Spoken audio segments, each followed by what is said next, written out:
All right, well, we got the FOMC minutes out today, and markets kind of responded with a roller coaster ride. Not a very big one, kind of like the old rickety white picket fence type roller coaster that you see at some old carnivals. But it was a roller coaster ride nonetheless, and maybe some traders kind of got washed up and down with it. But there were some significant moves that slid under the radar today. That have some pretty significant implications for our expectations going forward here. So I'm going to break down. They're not going to slide under our radar. We're going to break them down, talk about what they mean, why, how much. Like we've been so sideways. Are we going to break out of that? Which direction because of these different moves, breakdowns that we saw? So we're going to talk about that. What direction we're going to break out of the sideways action we've been in, for how long we're going to break out, all of that. So we're going to break all that down. We did get some questions from people who were kind of returning back to work here that missed that holiday special that we put on over the break.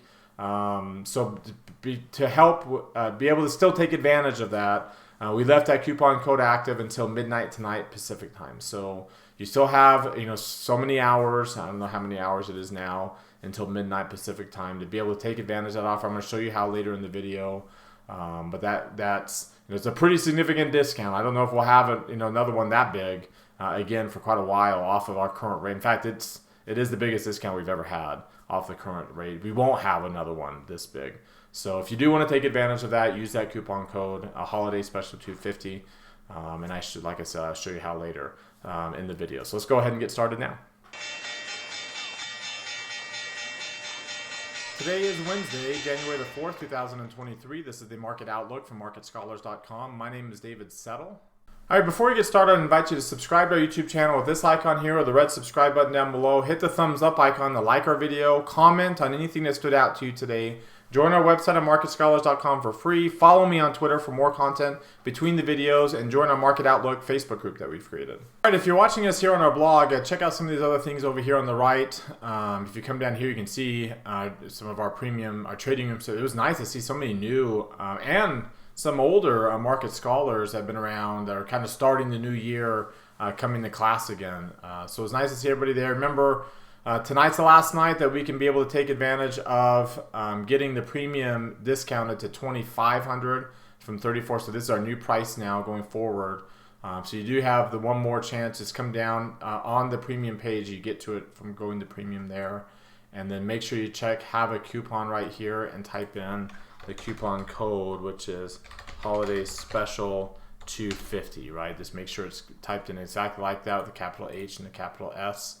And you can be able to get, like I said, our premium subscription, which gives you everything we have here, all of our premium tools and resources for $1,000 off of what our new payment is. Come down here to the bottom. We hit 100 likes. This is great. Click on that. Hit that like button. Same thing here. Click on that thumbs up. Hit that like button. Again, this is really, really helpful for us and helps get our content out to all of our followers. We had the last couple tweets here were over 100 likes, and they were like some of the highest views of the tweets that I've had in a long time. So I attribute that to all of you clicking on that like button. So thank you, and keep doing that, and just keep it as part of your habit. You can do that right now while you're watching. All right, let's take a look at the S&P 500 with the market forecast indicator. As you can see, the intermediate line is rising. Not very much. It's still below the 20th percentile, but it is rising. It's been kind of up and down the last few days, and the market's still very, very sideways. Can't quite get out of this range that we established on the 21st and 22nd. So we got the high on the 21st. This is kind of post-December expiration. High on the 21st, low on the 22nd. We've been in that range ever since for the broader market. So as a result, the near-term line can't get out of neutral territory either.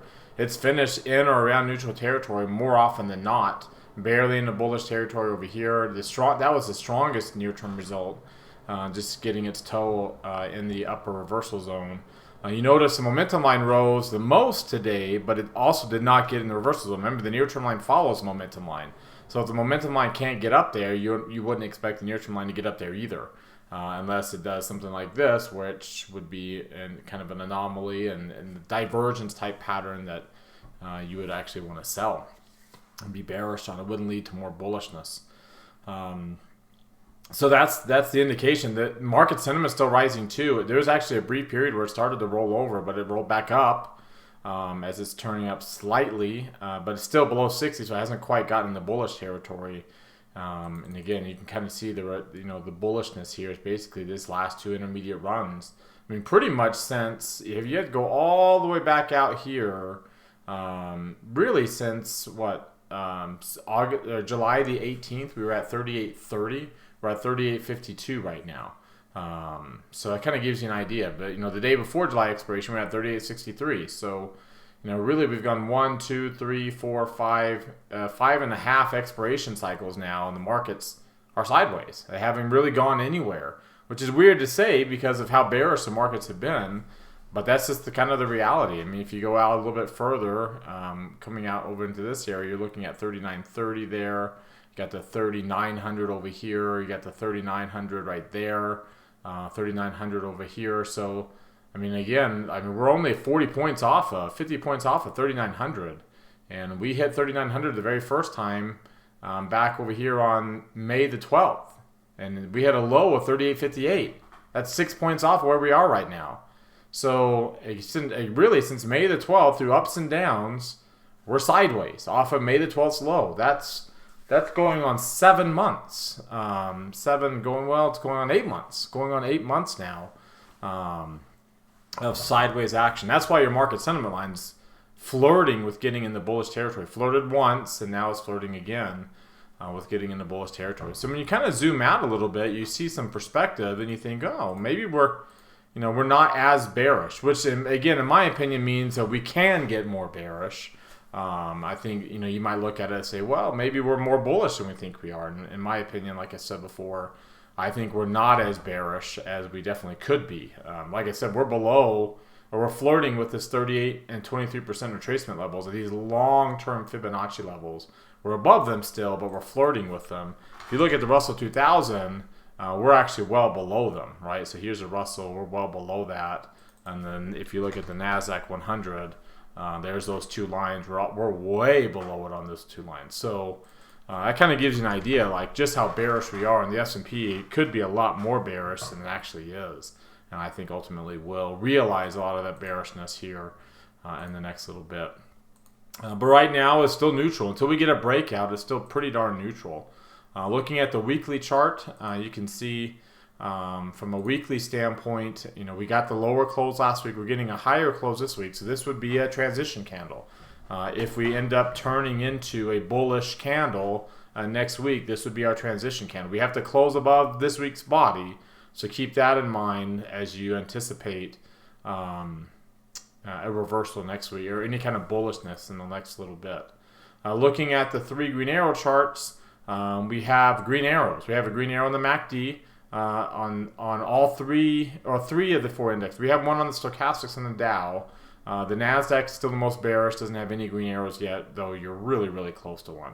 So we don't have 3 greens, which would give us the green shading, but we don't have pink shading anymore. So generally, that's actually, again, the beginnings of, you get pink shading after you've had this. When you're on a bearish intermediate trend, you get you get pink shading, you get non-pink shading for a few days, and you're back to pink. So keep that in mind, that I wouldn't anticipate this as this is a reversal to the upside. Looking at some of the other let's look at the 2-line version of this chart first, and you can see we're not back above. The MACD is above its moving average. We are not above the 17, so we're converging. So there's no bearish momentum when you're converging until the MACD gets back below its moving average. And just for some perspective, that's not the lowest that MACD has been. It's been lower than this, so it's not like we're overextended to the downside. But it is still relatively low. There wouldn't be as much, but you can see every time the MACD has been more bearish than this, there's been some pretty significant declines. It's kind of a breakout type move. Now looking at some of these other oscillators, the RSI and the CCI, they're still in bearish levels. We're flirting with getting above 0 on the CCI, but they're still in bearish levels. They haven't reversed. What is interesting is this McClellan oscillator has turned positive. That's a big number. Getting to 33 is a really, really big number. We saw some of this over here on the new highs and new lows index. If you look at the new highs and new lows, we actually went pretty positive a few days ago and stayed positive. Now we're not above 100, but that's, we're well above the average, and that's a pretty positive number. Now, last few times we've gotten this positive, that's marked the peak. It marked the peak right there, and marked a semi-peak here, marked that peak there, and it definitely marked that peak right there. So every time we've gotten above zero, it's marked a peak. Unless it's able to, get above that 100 mark and kind of establish itself above zero and maintain itself above there. But that's a good number. So if that's a one-off, we'll see. But so far, if we can follow through on that and get this back above zero, that'd be a very, very good sign. The whole moving average also is showing a nice little pattern. It's not quite bullish yet, but we are getting higher closes. Even though we're getting upper and lower shadows, we are getting higher closes. We're getting the potential for reversal green hull.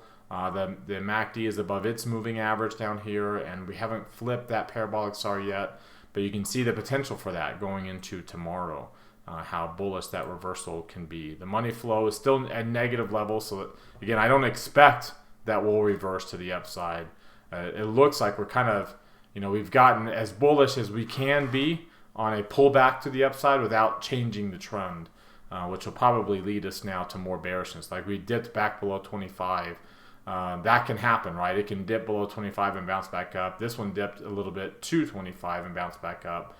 Over here, we dipped, we got above 25. We dipped a little bit below it and rallied. Here, we dipped to it and rallied, which obviously coincides with declines. So I expect it will probably coincide with some declines here too as it bounces back up. Again, about as bullish as we can be without changing the trend, which typically sets us up for the next near-term leg to the downside, to continue this current intermediate leg to the downside. Oh, sorry, I didn't want to do that one. I wanted to do the Ichimoku cloud. You can see that we are still, as bullish as we are, we're still in the cloud. We're not above it, which is, when it's green, you got to be above it. And the fact that we're not above it's not good. We still have a weak bearish trend going. We're above 50. We're below -1. So as bullish as we've been, we haven't changed the trend. We haven't even broken the bearish trend, the weak bearish trend that we have been on this entire time. And then looking at the Bollinger Bands, we're still in the lower half, easily in the lower half. We have not dropped back down into the lowest quartile yet.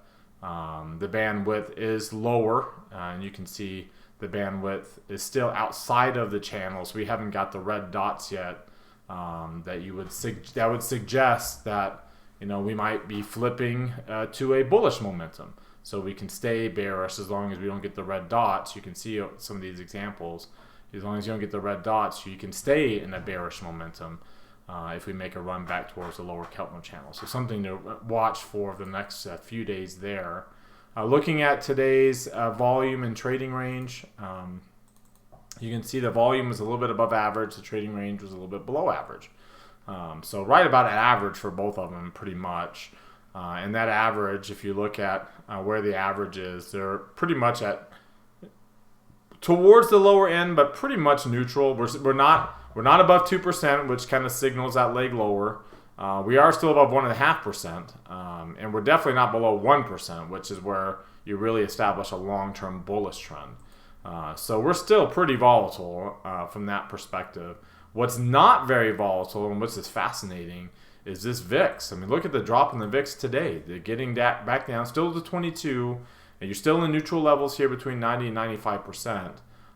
But you can see that, look at the 10-day correlation with the VVIX. We talked about how this generally leads to, when you get to lower levels, even if it turns negative, even if it doesn't turn negative, it just drops below this 50% mark. When it drops below 50%, it typically leads to a bounce, and both. It typically leads to a bounce back up to 100%. So they're positively correlated again, or at least stronger positively correlated. And it typically leads to a bounce in both of them, the VIX and the VVIX, to the upside individually. The VIX, you can see, is not very low, whether on an absolute or a relative basis. But look at that VVIX. The VVIX is, again, new 52-week low. And again, the closing low point. It hasn't got a new low on an intraday basis. But that's, to be at 22, to be at 76, this kind of give you an indication of just how low we are on the VVIX. Again, the last time we were at 76 was over here in 2019, February of 2019. If you look at where the VIX was in February 2019, we were below 15. So the fact that we are not only not below 15, we are still above 20 with the VVIX as low as it is. It's just a tremendous discrepancy here. And again, continues this narrative that I talked about at the end of last year during the holidays when I did this video here. It continues this narrative of volatility compression. Like getting below 10 here is really significant on the VIX. You can see it. It's not the first time it's gotten below 10, but to stay below 10 for this long. I mean, the last time that we've stayed below 10 on this ATR to price for this long was back over here again in 2017, and we were flirting with single digits. We're not only not flirting with single digits, we are above 20. So we've really compressed hard, setting up for it. I mean, that's the volatility tsunami, right, is typically preceded by a compression in volatility. This is a significant compression over a long term in volatility during the fourth worst year that the stock market's ever seen since it's been a 500 stock index. The fourth worst year since 1950s or whatever. Typically, that doesn't lead to volatility compression. It leads to a volatility expansion, some kind of washout phase during that type of year. The other three big years all had washout phases. They were all below their 200-week moving average. They were all in bear markets. They all had washout phases. 2008, 2002, 1974. All significant washout phases during those times where the VIX spiked. At least we have on record in 2002 and 2008. So we didn't get a VIX spike all year long. We didn't get a VIX spike. In fact, and I tweeted this out again also over the holidays, that this level of the VIX last year, when you look at the VIX to the VIX 3M ratio, this is the highest point we got. We got back in March the 1st. We got to 102% of the VIX. That's the highest level we got all year long. That is the lowest level for a high on that ratio in years. That is the lowest level of the VIX to VIX 3M ratio in years. The other two that come close to it were really good bullish years. Most every year we typically peak at 115, 125, 145% in bear markets, 102% during the fourth worst year of stocks. And then again, the compression that we've seen, we are setting up for a significant, in my opinion, volatility tsunami to occur at some point in time this calendar year. It won't be tomorrow, it won't be this week, but don't get sucked into the rallies because you can see that a lot of, again, the reason why a lot of this isn't spiking is because people are buying long-term protection, and people are still very, very concerned about big moves in the markets, not the smaller moves that end corrections, that end washout phase of bear markets that would drive the VIX up, that would drive it up versus VIX 3M. So we're still not there. We're still, in my opinion, at the beginning stages of a bear market once the S&P drives its way through the 200-week moving average that I believe we're currently on that move right now to drive us through that level over the next so many weeks. Finally, let's look at today's trading range. So again, you can see just how neutral we've been. Look how neutral. It really shows up here because the range has not exceeded the 10% mark, which is pretty rare on a bearish move. When you're on this bearish run, you typically get above, when it spikes up, you get above 10%. It spikes up here, you get above 10%. This one is the one where, kind of similar here, where it also stayed kind of around 10% before finally breaking out to the downside. I think the breakout to the downside here, where the red line will spike back above 100 and this will spike above 100%, again, it'll probably occur within the next 5 trading days or so. Won't be very long at all. And you can see that again, like I said, on the intraday chart itself. So you go back to here. You can see that on the intraday chart itself. I mean, here's that high on the 21st, there's the low on the 22nd. We've been in that range for multiple days, really, really compressing, setting ourselves up for a breakout of that range. All right, now let's look at today's move. Again, you can see over the last 3 months just how weak the dollar's been. It's pushed up international stocks, EFA, EEM, up significantly up to the upside. That kind of continued today, especially and gold too, as you can see, especially emerging markets. Emerging markets up 3% on the day, really doing well. You can see real estate also benefiting today. On the other hand, the dollar still is bearish, and commodities got hammered, which is, again, not something you'd expect to see with the dollar down, right? But there's been 3 things that put a lot of pressure on equities all of 2022, and that was a strong dollar, strong commodity prices, and rising yields. Well, yields, the bonds were up. They outpaced all equity asset classes except for emerging markets. Treasuries were up, dollar was down, commodities are down. These 3 things, again, have been, on the flip side, have been putting pressure on equities, and you can see how equities perform, but not really well. I mean, these aren't really strong gains. IWM outperformed, but not to a large degree. Emerging markets did okay, but again, without commodities doing well, you wouldn't expect, that's big, that's China driven. You wouldn't expect emerging markets to continue to do well without the support of commodities. And commodities are really dropping hard. And this is a significant breakdown in commodities today. Look at the break below all these lows. It's not the lowest close of the last so many months, but it is the last few weeks, and it broke below the value area. There's not a lot of support here, and the MACD's breaking below its moving average. Stochastic's breaking down below its moving average. And if you look at on the weekly chart, which we still got a few days left in this week, of course, there's a big sizable gap in volume. There's a big sizable gap in the moving averages. That's correction levels, and bull markets, commodities do not correct during bull markets. Commodities correct during bearish markets or during slowdowns, global slowdowns. Again, the last couple of global slowdowns that we've had before this one that ended with COVID, that kind of started in 2018, ended with COVID, started in 14, ended in beginning of 16.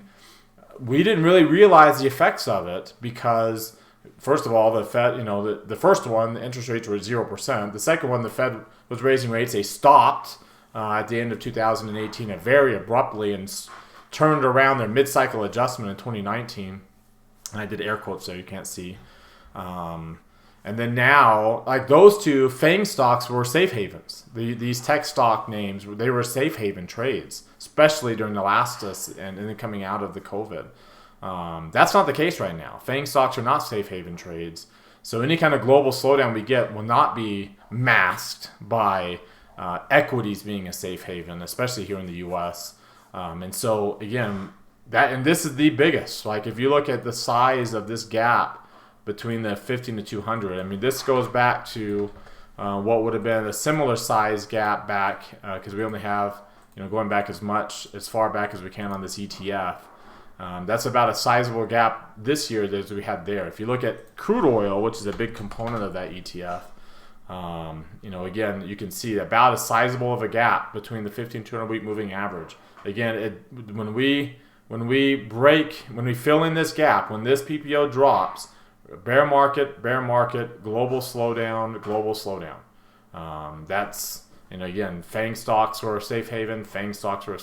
These were all either bear markets or global slowdowns. You can see over here, it really was the only time that we didn't have a global slowdown in 97, 98. And FANG stocks were a safe haven there too, for that matter. The FANG stocks of the day back in the late 90s.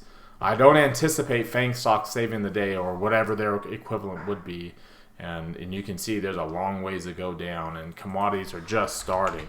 So it's great to see the dollar showing a little bit of weakness, sitting on this 50-week moving average. You can see how bearish that stochastics is. It's trying to figure out what it wants to do here. It's still in convergence mode with that MACD being above its moving average for a long time. But still staying below the 17-day moving average. So all these lines which had big gaps here are now shrinking those gaps. So the dollar is trying to figure out what it wants to do at this point of control at the 50-week moving average.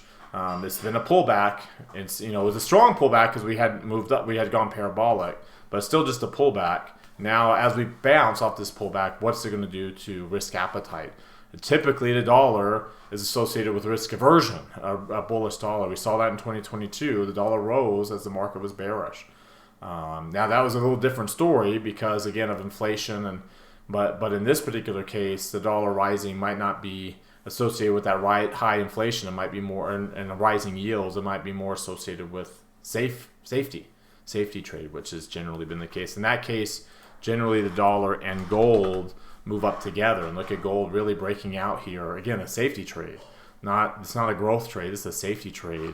And you can see bonds also starting to move up in long-term bonds. But you notice short-term bonds did not move up. In fact, the yield spread on the 10-year to 3-month here is is near one of its lowest levels that we've seen in a long time. This is actually the 10 and the 2-year. Let me go back to the 10 and the 2 and the 10-year.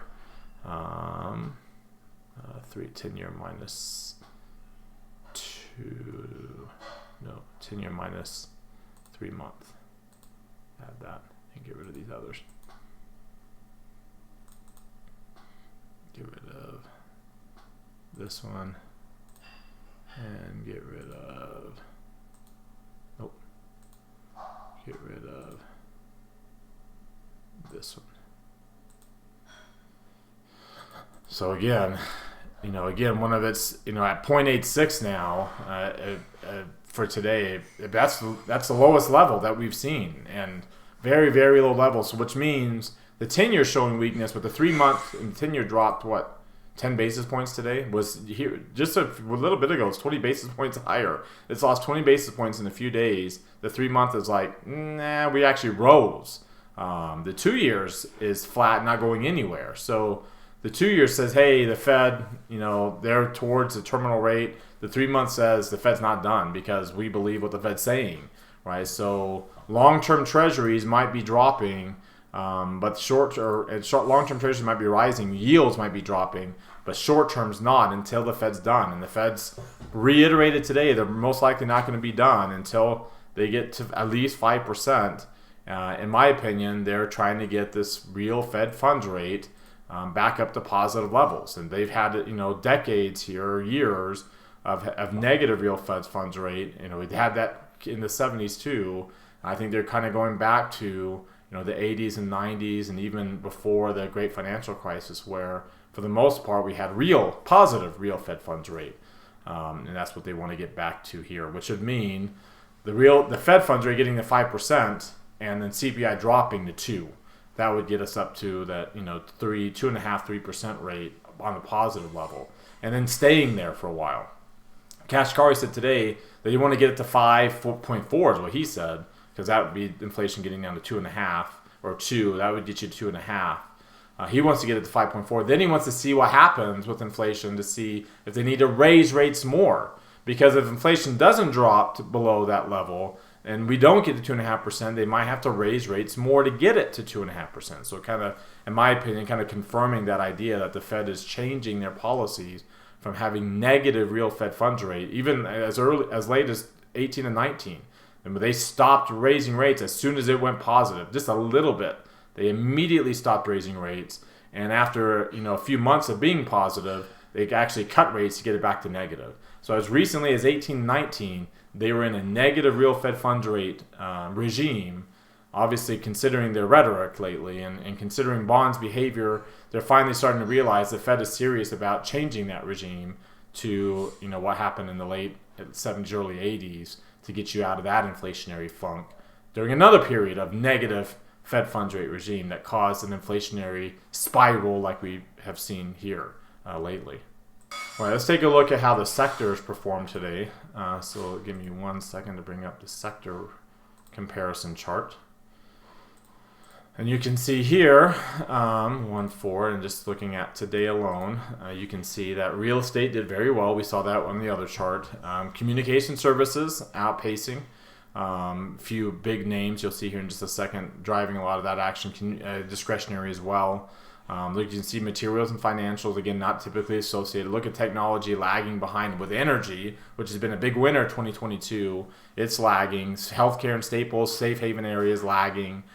technology. I mean, that's not your typical mixture of either cyclical or non-cyclical that would either be outpacing or underperforming as a unit, as a group. Kind of goes to show, again, the mixed nature of the markets that we're seeing, that you would expect. Again, that's when you're changing a trend from bearish to bullish, you don't typically see mixed natures like this. You typically see them all moving together as a unit, one way or the other. I mean, there's lots of dark pink shading and red lines, and energy and discretionary and materials and technology. You can see staples are starting to show. You got light green shading and red and yellow lines in a few areas, and dark pink and yellow there. So we don't have dark green or green lines anywhere. So what you need to see when you're changing a trend, like I said, to the upside. I wanted to start off with this interesting note that I heard from Josh Brown on TV here right when the market closed. He mentioned that there's only 15%, so I worked it out. There's 77 stocks in the S&P 500, 77 out of 500, that have a dividend yield of 3.7%, which is where the 10-year is, or higher, which he says is the lowest level. I haven't done the analysis on that, but it's the lowest level of number of stocks that we've seen in years, which again does not make stocks attractive. That actually makes stocks very unattractive. That's actually a sign of a market top more than it is a market bottom. See, if you think about, okay, in market bottoms, long-term yields drop and dividend yield rises when the stock prices drop. So the dividend yield is higher than the 10-year note. And that's really attractive for stocks. And actually, that's been the case for a long time, because again, this negative real Fed funds rate has made stocks a very attractive asset class. Right now, it's a very unattractive, considering again the 10-year yield at a risk-free rate pays more than most of the dividend yields in these equities, assuming again high valuations lower long-term return expectations. So you wouldn't expect big capital gain returns that augment the low yield that you're getting. Which again, when the VIX is really low, then your CAPE ratios are really low, then you do have long-term return expectations are a lot higher. So they match that idea of the yield being higher than the 10-year, and makes equities very attractive from both a yield perspective and from a capital gains perspective, because of the lower CAPE ratios, long-term capital return expectations.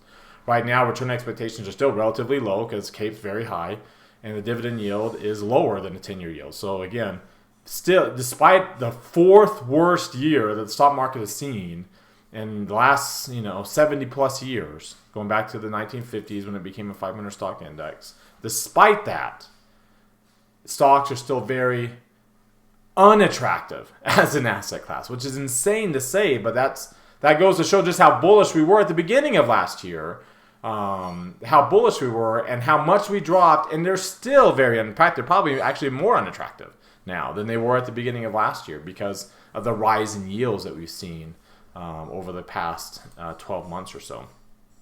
Let's take a look at the, whoops, I didn't want to do this. Let's take a look at, I wanted to look at the visualize scan. So let's detach that so we can see this a little bit more easier. And you can see the big names. Here's your consumer discretionary names, why they did so well. Alibaba, you can see Tesla was a big consumer discretionary. I mean, all green. Starbucks doing very well. Royal Caribbean, some of these reopening trades, doing really, really well. From the consumer communication services standpoint, you can see some gains in Netflix, up 5%. That's been a big loser here lately.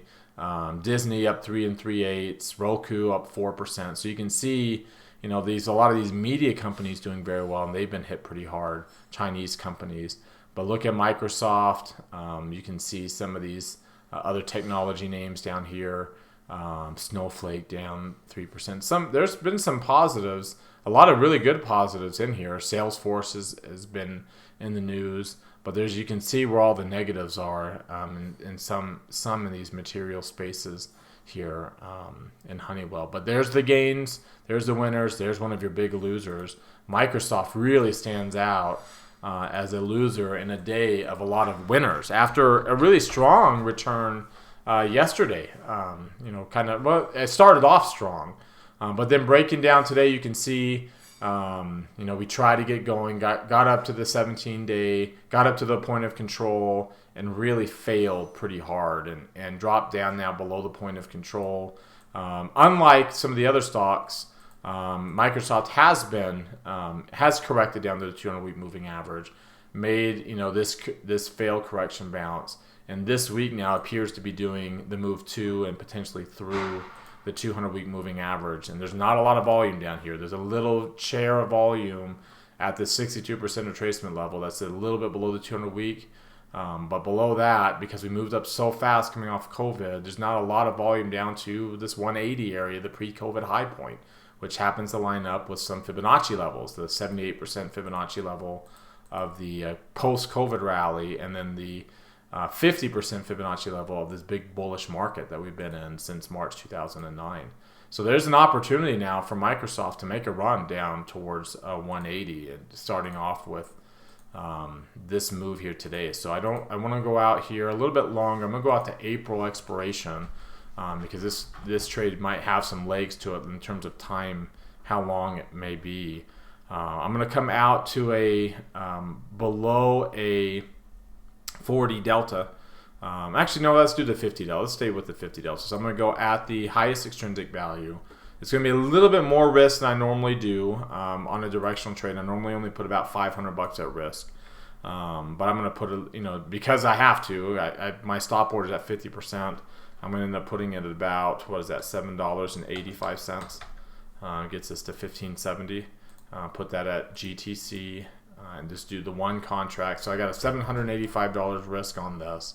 But again, the idea that we may be starting a longer term leg to the downside here, it sets up that potential for this put trade going forward. And with a breakdown on a day where everything else actually looked halfway decent, especially in its sector.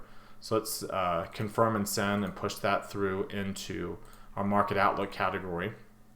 So that's one. The trade that we did in our market outlook live video is on Juniper Networks. So Juniper Networks looks very similar to the Juniper Network, looks very similar to that. Let's go to this chart. To Microsoft, also in that XLK space. Look at that big engulfing pattern after a long convergence period here, setting up for a downside move to the downside. So what we decided to do is do a long put vertical for February. So that was a longer term trade that I wanted to put on. This is a little bit more of a shorter term trade, just a February expiration, getting us about a 2-to-1 reward to risk ratio here on a short term trade. Again, when you get a 2-to-1 reward to risk ratio on a long put vertical, it's going to be pretty hard to actually take a maximum loss on this. If it bounces up, we'll probably lose a couple $100, which actually gives us about a 5-to-1 reward to risk ratio, or a 4-to-1 if we get out at 250.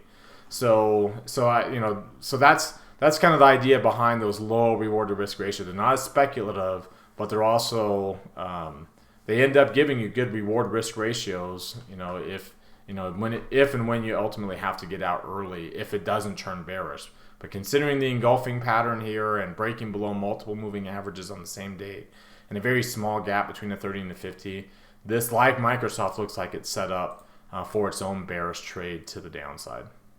All right, well, that does it for today. You've heard from me now. Now I want to hear from you. Use that link popping out in the top right corner of your screen. That takes you to our Market Outlook forums. Open up any new thread there with any questions or comments you have. Reply to anybody else. Reply to anybody else's thread, and let's keep this conversation going in between videos. Again, thank you very much for watching. Remember to subscribe to our YouTube channel. Hit that thumbs up icon. Comment on the video.